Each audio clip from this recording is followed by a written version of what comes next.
Kiss me, Fabio. It's on camera.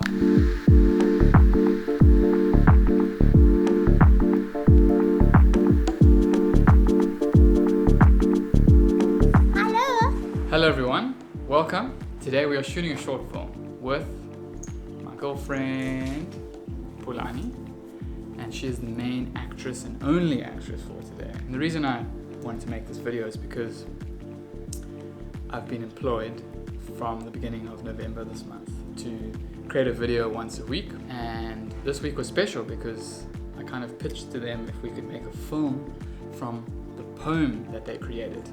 And seeing as the poem was from a lady's perspective, I thought Pulani would be the perfect actress. Thanks so much for joining.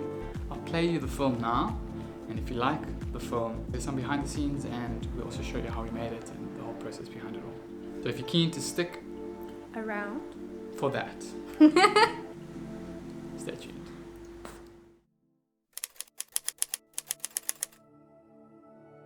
What does it feel like speaking from the inner critic or the inner lover?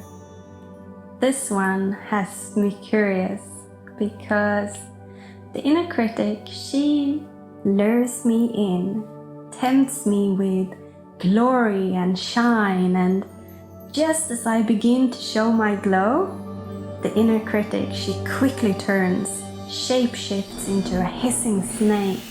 Heavy with anger, she comes crumbling down on every single letter that I put on the screen.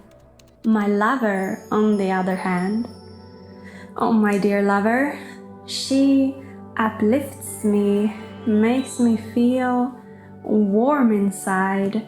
She feeds me with sweet fruit, making my senses juicy and flowy. She runs through my body like a clear waterfall, enlivening everything that she encounters, making it more beautiful, more rich, and just so much more easy to express.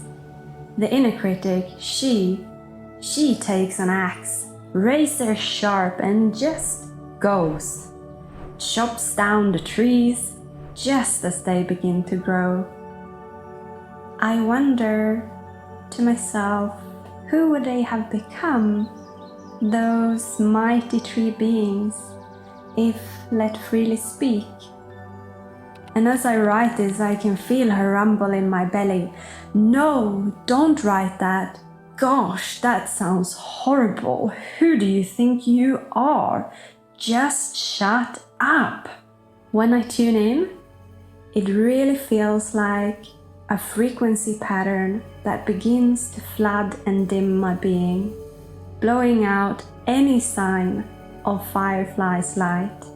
I know she's trying to keep me safe, or at least she says so, to not let me stray into too dangerous territories.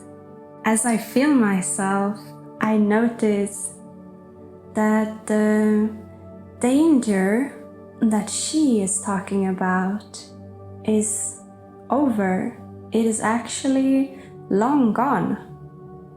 It's safe enough now. It is truly safe to express, and gosh, it is so needed.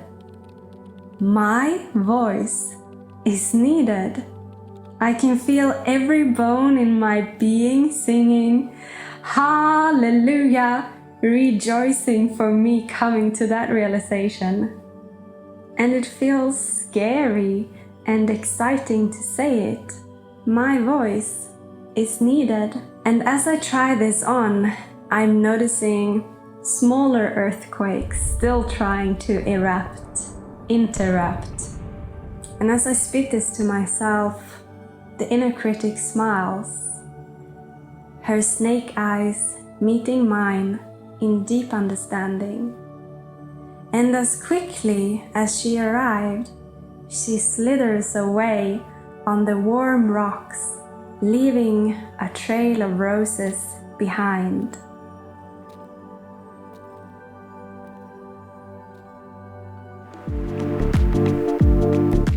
we're about to do the first shot, but I just wanted to bring up something. This is the first time I've done like a proper shot list. I'm going to tick every little shot off. I've been organizing it and I'm quite excited about it.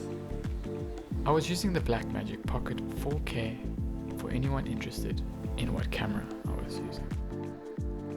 So as you saw in the film, there were 3 characters, each needing their own scene and vibe. We started with the critic character. We needed a dark and moody scene. For the lighting of the scene, there was a light from behind. You can see it hitting Pulani's left cheek. Then there was a light about 45 degrees in front of her, bouncing off a reflector. And that reflected light was then being diffused through diffusion material to make that light even softer. Here's a great example of what those 2 lights did on Pulani's face. Just shut up. So we've just finished the critic. Taken quite a while. We're already at 2 p.m. I thought we'd be finished by 2 p.m. And we're just doing one quick shot. In the beginning of the film, there's a shot of her going like this and like this. The critic and the lover.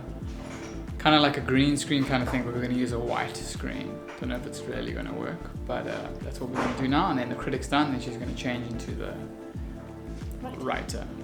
Here's us setting up the white background for Pulani to stand in front of to act as the green screen. In the editing software, I did my best to select the white background only. And once that background was selected, I changed it to green so that I could use the keying function in the program. I then made her smaller and took her opacity down a bit to kind of hide the imperfections of the key and to make her look more ghostly and angel-like. Scene number 2. This is the writer for the scene. I will be a writer.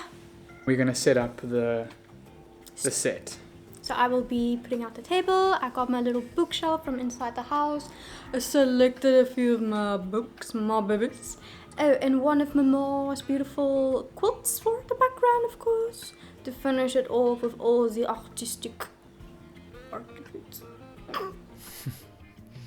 So as Pulani said, this is the next scene. It's not too different lighting wise. What I did differently was I kind of brought the key light a little bit more in front of her so that there wasn't as much shadow on her face to make it look less dramatic. And here's us having a serious discussion. There was a lot of shots to get in the scene. This is pretty much how it went. Just discussing, ticking off, and just knocking out all the shots. Okay, on to the next scene. So here's Pulani doing her hair beautifully for the lover character. We're super tired, but we're on to the 3rd scene. Pulani did her hair. She's got a cool dress on. We're ready to rock and roll. There's not many shots, luckily. Yay. Because the top was 10 now, so we're quite tired.